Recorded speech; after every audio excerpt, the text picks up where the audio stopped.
toujours. Voilà, nous sommes de retour toujours avec notre thème, le but de l'existence de l'homme. Voilà. Tout à l'heure, voilà, il y avait l'intervention de mon frère Boniface, Vérité Tchélé. Et vous savez, on est en Côte d'Ivoire avec les aléas directs. Voilà, on a dû avoir un tout petit problème, mais Dieu faisant les choses bonnes, nous sommes de retour. Et il va continuer sur sa lancée. Voilà, vraiment merci beaucoup. Et tout de suite quand je parlais un peu de l'importance d'être dans des maisons de deuil plutôt que les maisons de festin. Voilà pourquoi Dieu nous dit ça. Voilà, la parole de Dieu est la sagesse. Quand nous partons dans des maisons de festin, nous n'avons pas le temps de réfléchir. Mais tout ce qu'on fait, c'est s'amuser. En nous amusant, on oublie quelque chose. C'est qu'on va mourir demain. Mais quand on va dans des funérailles, on se pose des questions. La personne qui est couchée, la personne qui est morte, la personne qu'on pleure aujourd'hui, et c'était moi à sa place, où irais-je? Que serais-je? C'est la question qu'on se pose.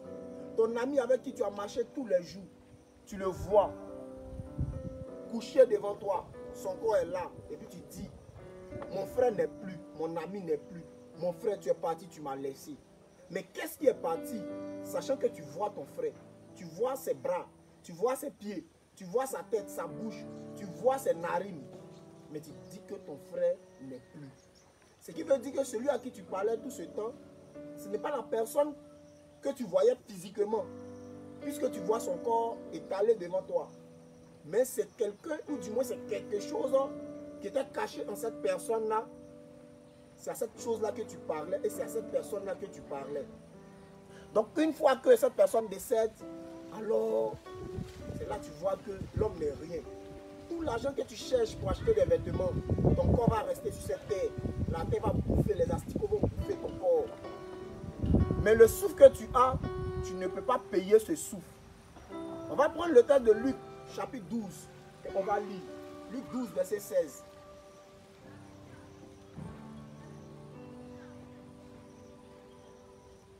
Luc chapitre 12, le verset 16. Oui.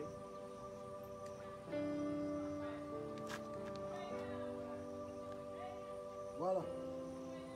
Et il a dit cette parabole. Les terres d'un homme riche avaient beaucoup rapporté. Et il raisonnait en lui-même, disant, que ferai-je, car je n'ai pas de place pour serrer ma récolte. Voici, dit-il, ce que je ferai.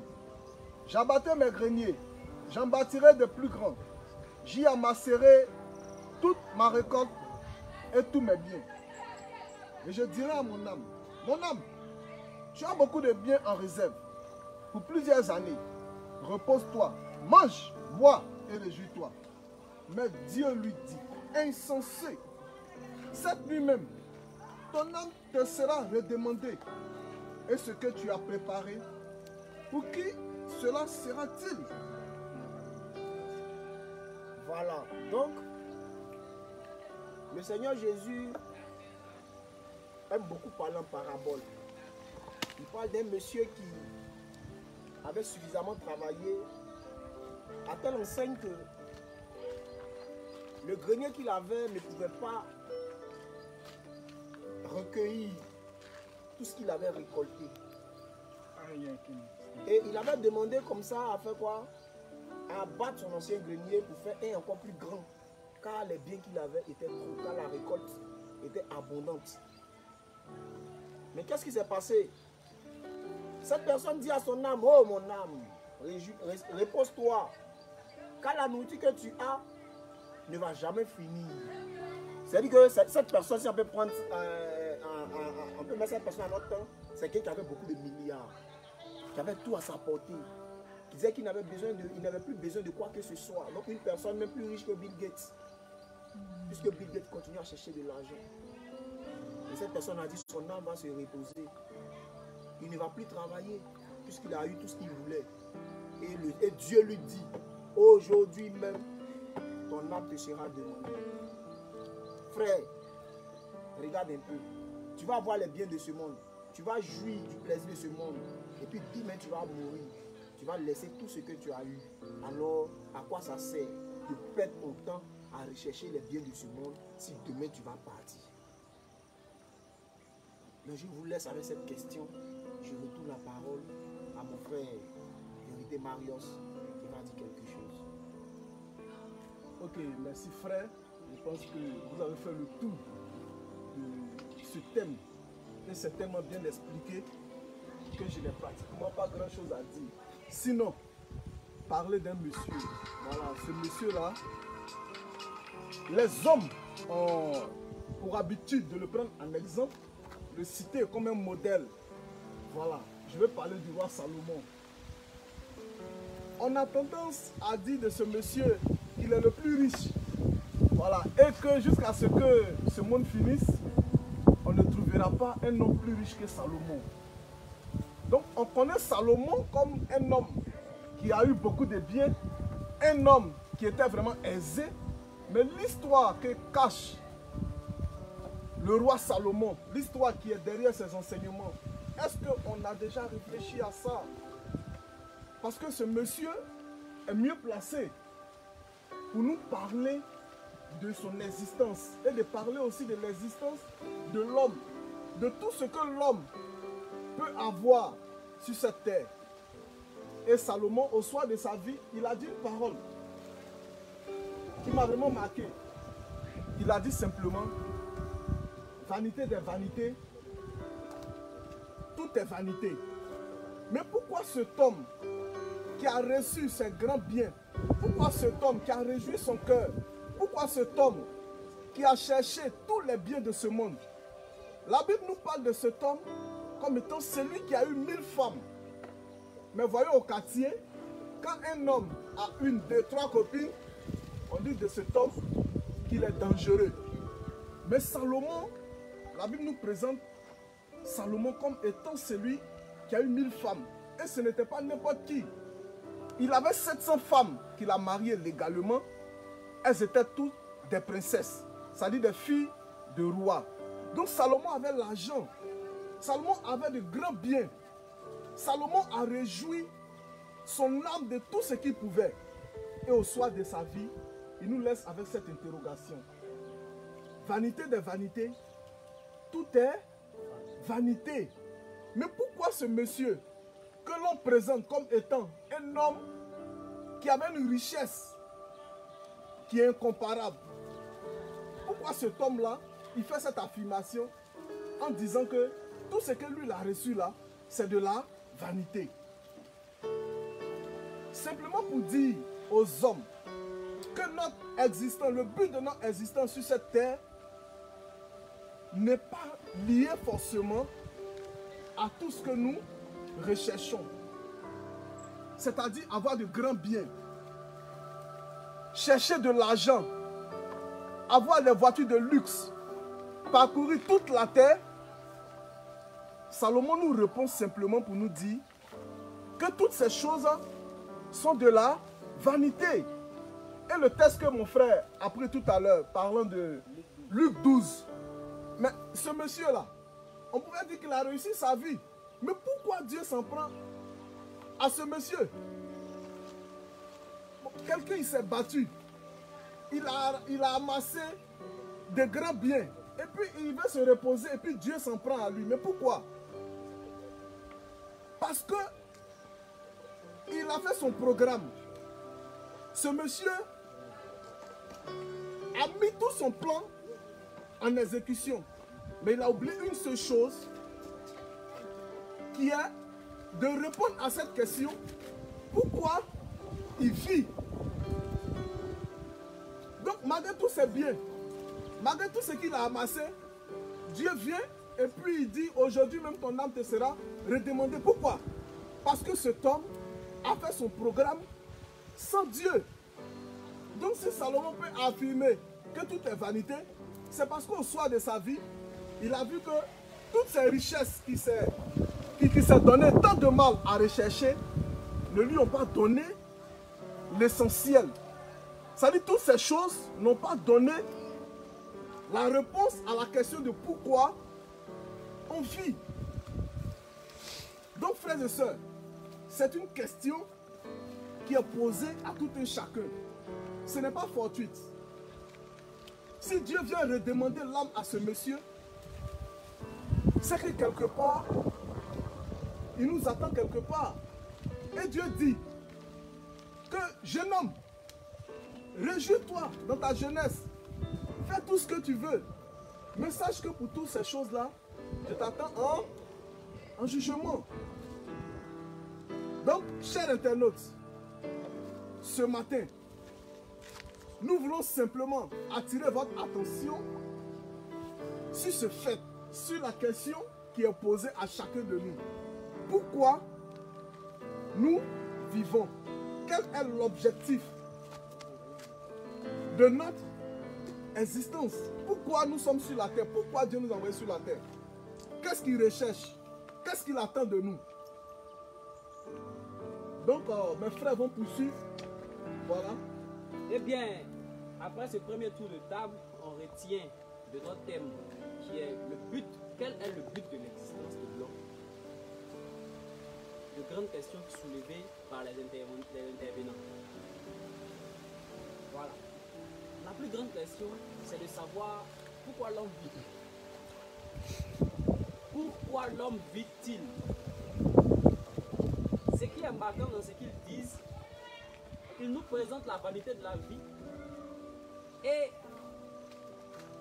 pendant qu'ils parlent de l'existence de l'homme, ils nous parlent en même temps de la fin de l'homme. Vous comprenez? L'homme vit, il naît, il vit, il meurt. Et une autre question se soulève, sachant qu'il y a une vie après la mort, où l'homme ira-t-il? L'homme vit-il pour rechercher tous les biens de ce monde?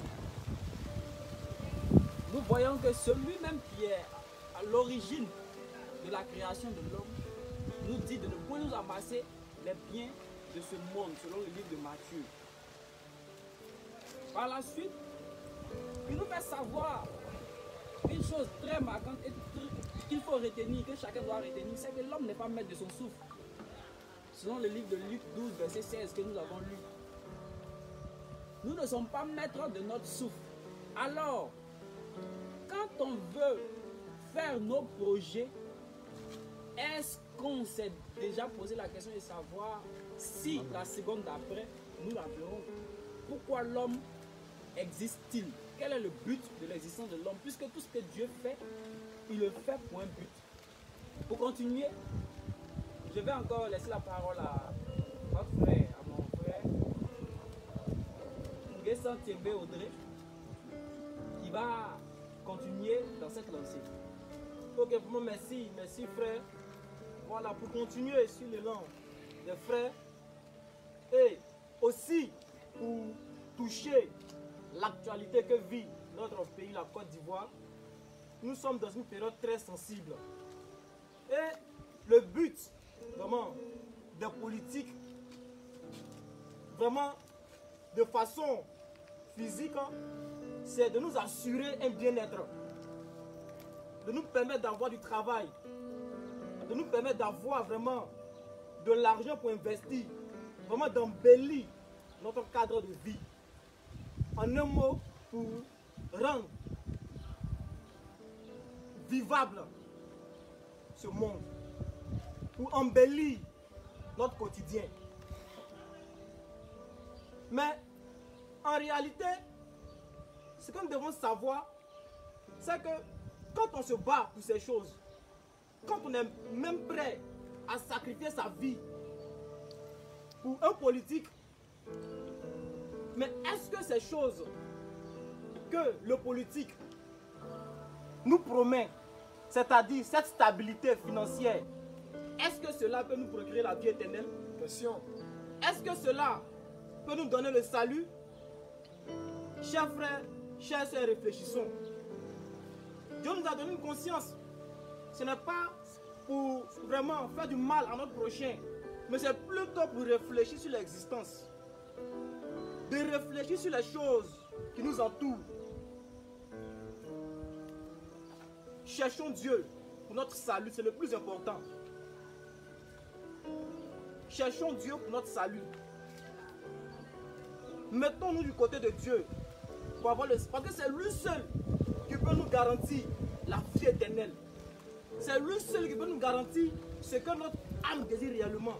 Parce qu'il est clair que tout ce qui est terrestre ne pourra jamais et ne peut jamais combler le vide qui est en nous. Parce que si réellement les biens terrestres avaient la capacité de combler le vide qui est en nous, pourquoi est-ce que Bill Gates continue à chercher de l'argent pendant qu'il est milliardaire? Ça vous dit que tous ces biens amassés là, en réalité, ne comblent pas le cœur de l'homme. Donc, pour éviter cette poursuite de vent, vraiment, cherchons Dieu, notre salut. Dans Matthieu, chapitre 4, verset 4, Christ dit quoi? Christ dit au diable, il est écrit que l'homme ne vivra pas seulement de pain, mais de toute parole qui sort de la bouche de Dieu. Donc, ce qui pourra faire vivre un homme, c'est-à-dire son âme, c'est la parole pure. Donc, frère, voilà pourquoi l'homme vit. L'homme vit pour chercher Dieu, pour la vie éternelle. L'homme vit pour son âme, parce que c'est l'âme qui est importante. Aujourd'hui, mon frère est mort, il est couché, je pleure. Je dis, ah, vraiment, mon frère X est parti. Mais qu'est-ce qui est parti? Sa chair est là. Mais qu'est-ce qui est parti? C'est l'âme qui est partie. Mais là, mais ça où ça va? C'est la grande question. Donc, vraiment, assurons la destinée de notre âme à travers Dieu. Vraiment, sur ces paroles, je vais laisser la parole à mon frère Yoro Boniface. Vraiment, c'est touchant ce que mon frère dit. Et je vais toujours dans la même logique, dans la même lancée que mon frère. C'est qu'aujourd'hui, on s'entretue, on ne s'aime pas, on se fait la guerre à cause des choses périssables. On est prêt à sacrifier la vie de notre prochain. Pourquoi? Parce qu'on veut obtenir un gain sordide. Mais mon frère, quel que soit ce que quelqu'un va te donner, une voiture, une maison, la voiture là, si demain, Dieu dit qu'il a détruit le monde, il va détruire ta voiture. Tu peux même faire un accident. La voiture là, tu vas mourir dedans. Mais et ton âme? Aucun humain n'a la capacité de te donner ce qu'on appelle la paix de l'âme. Il n'a pas la capacité de permettre à ton âme d'avoir le repos éternel, d'entrer dans la félicité de Dieu. Mais tout ce qu'il peut faire, c'est donner des biens périssables. Donc mon ami, toi aujourd'hui qui souffres derrière les claviers, toi aujourd'hui qui souffres derrière le football, toi aujourd'hui qui souffres derrière la prostitution, toi qui souffres derrière toutes ces choses pour avoir de l'argent, l'argent que tu vas avoir là, tu vas laisser et puis tu vas partir. C'est pas mauvais de chercher l'argent, mais avant même de chercher l'argent, le texte de Matthieu 6,33 te demande de faire quoi? De chercher en premier le royaume et la justice de Dieu. Parce qu'une fois que tu as obtenu ça, mon frère, tu es sauvé, tu es dans le bonheur.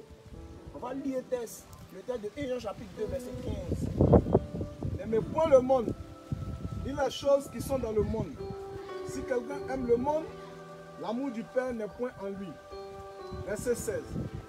Car tout ce qui est dans le monde, la convoitise de la chair, la convoitise des yeux et l'orgueil de la vie, ne vient point du Père, mais vient du monde. Et le monde passe, et sa convoitise aussi. Mais celui qui fait la volonté de Dieu demeure éternellement. Amen. Donc, Dieu nous demande de ne pas aimer le monde. Le monde, c'est quoi? Le monde, c'est le système dans lequel nous sommes. Nous sommes dans un système où tout ce qu'on nous propose, c'est des choses périssables. Et on voit même ici le leader de tous les hommes, Satan, le maître de la terre, le chef du système de ce monde.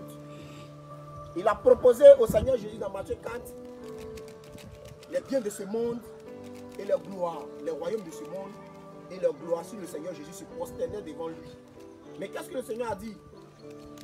Le Seigneur a dit, arrière de moi Satan, il est écrit, tu ne vas pas tenter l'Éternel ton Dieu. Pour dire que nous aussi, on ne doit pas aimer le monde à telle enseigne qu'on sera prêt à sacrifier notre âme. On sera prêt à abandonner la voie de celui qui nous a créés. Celui qui t'a créé, c'est Dieu. Celui qui a créé le téléphone, lorsque le téléphone portable ne fait pas ce pourquoi il a créé, qu'est-ce qu'il fait? Il se débarrasse Le monsieur n'a jamais dit où l'argent se trouvait. Et avant de mourir, qu'est-ce que ce monsieur a fait? Ce monsieur a dit à sa femme, bébé, chérie, quand je vais mourir, il faut prendre l'argent là, quand ils vont m'enterrer là. Il faut venir de nuit, cacher l'argent là dans ma tombe. Là, quand je vais arriver chez Dieu là-bas, je vais prendre l'argent là pour lui donner.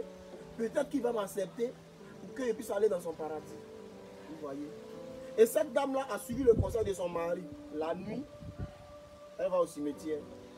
Elle creuse. Où elle voulait mettre l'argent, ils l'ont attrapé. Elle dit non, c'est ce que son mari a demandé. Vraiment, elle doit honorer ça. Mais vous voyez comment l'homme n'est pas intelligent. Tu vivais, tu avais la santé, tu pouvais chercher Dieu, tu pouvais chercher l'argent. Maintenant, tu as eu l'argent. Tu vois qu'il y a la mort qui est là. L'argent ne peut pas résoudre le problème de la mort. Tu dis, tu vas prendre l'argent là maintenant pour corrompre Dieu. Dieu, c'est pas un politicien. Donc, réfléchissons à ça. En fait, on va laisser nos frères conclure ensemble, qu'on puisse avoir l'occasion de venir prochaine fois pour continuer jusqu'à présenter le salut à tout le monde. Merci beaucoup, mes frères. Ok. Voilà, donc pour mon mot de fin, voilà, nous ne sommes pas en train de dire qu'il ne faut pas chercher l'argent, il ne faut pas construire une maison, il ne faut pas chercher de quoi entretenir sa famille. Mais nous sommes en train de dire que si toutes ces choses deviennent l'objectif, c'est-à-dire le but pour lequel nous vivons, alors nous faisons mal. Voilà. Donc il faut simplement que nous reconstituions les faits. Voilà, on doit revenir à Dieu en cherchant le but de pourquoi il nous a mis sur la terre. Chercher l'argent, c'est bon. Mais les limites de l'argent, là, il faut connaître ça. Parce que si tu ne connais pas les limites de l'argent, l'argent va devenir pour toi un Dieu. Et si l'argent devient ton Dieu, en ce moment-là, tu fais mal. Parce qu'on dit quoi? Il y a le Dieu d'argent qui s'appelle comment? Mammon. Donc si le Dieu créateur de toutes choses devient pour toi un sujet de second plan, et le Dieu de l'argent, Mammon, devient pour toi le... Pendant qu'il a dit, aujourd'hui, si vous entendez sa voix, Voilà. Donc, nous sommes en train de faire quoi?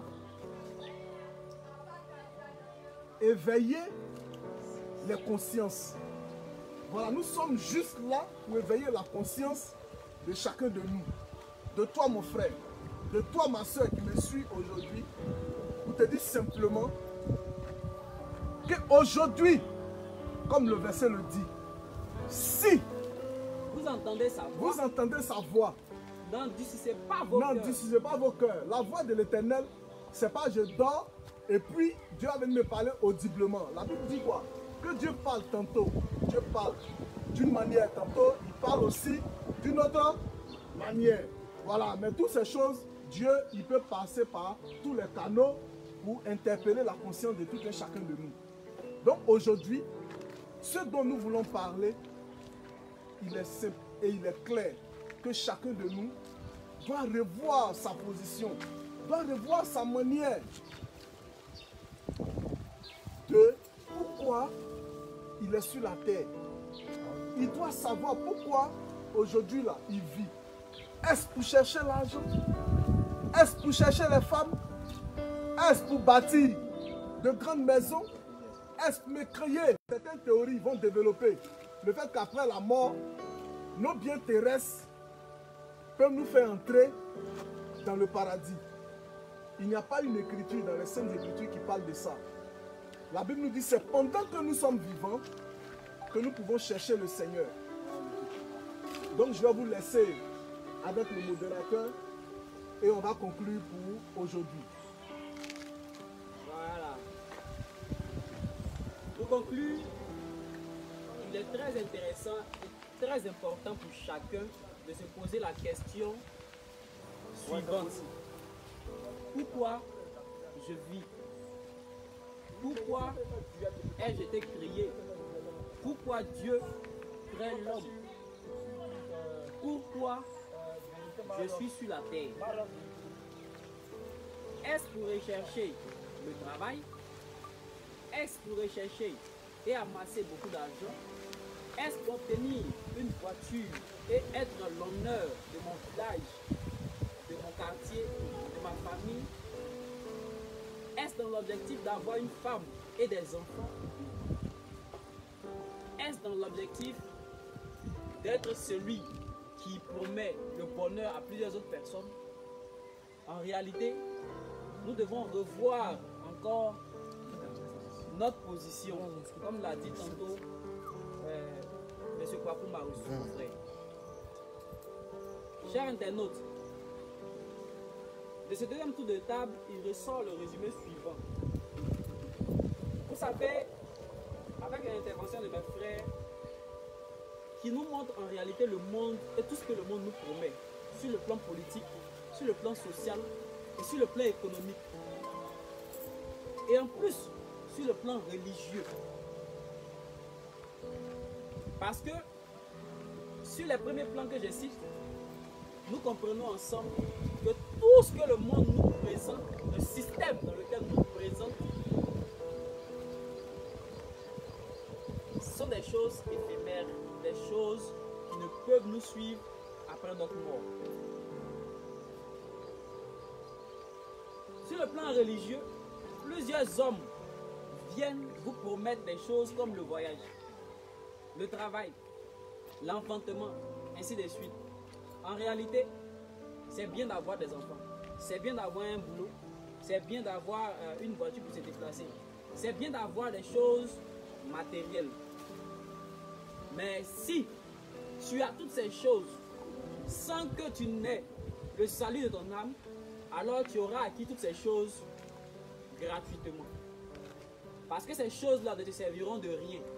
Elles servent que ta chair pendant le séjour de ta chair sur cette terre, pendant ton séjour sur cette terre. Mais après ta mort, ces choses-là seront inutiles, vraiment inutiles. Et tu devras rendre compte à celui qui t'a créé, c'est-à-dire l'origine de toutes les origines, Dieu. Ton âme devra rendre compte à Dieu. Et si ton âme n'a pas de salut, tu seras là où il y aura des tourments. Alors il est intéressant de savoir que tu vis d'un seul objectif, rechercher Dieu, comme l'a dit mon frère Tégré, Audrey. L'âme vit pour rechercher Dieu. Et c'est en cela qu'on vous a présenté le texte de Matthieu 6, verset 33. Recherchez premièrement le royaume des cieux et sa justice. Toutes les choses matérielles vous seront données par-dessus. Donc la première chose à rechercher, c'est le royaume des cieux, c'est-à-dire le salut de notre âme. Sans trop mettre de temps, sans trop monopoliser aussi la parole et sans trop vous prendre du temps, nous allons revenir une prochaine fois et continuer sur cette lancée qui a pour objectif de vous montrer comment obtenir le salut et avoir l'assurance de son salut après notre mort. Merci. C'était votre serviteur Ligue Total, moi-même, M. Kwaku Marus, M. Yoro Diagoné Boniface, M. Tégbé Audrey Landry, mes frères qui partageons la même foi. Et vous écoutez quelque chose de langoureux, un son très intéressant. Il s'agit de mon frère Azani Kenaï. Merci de nous avoir suivis. À bientôt.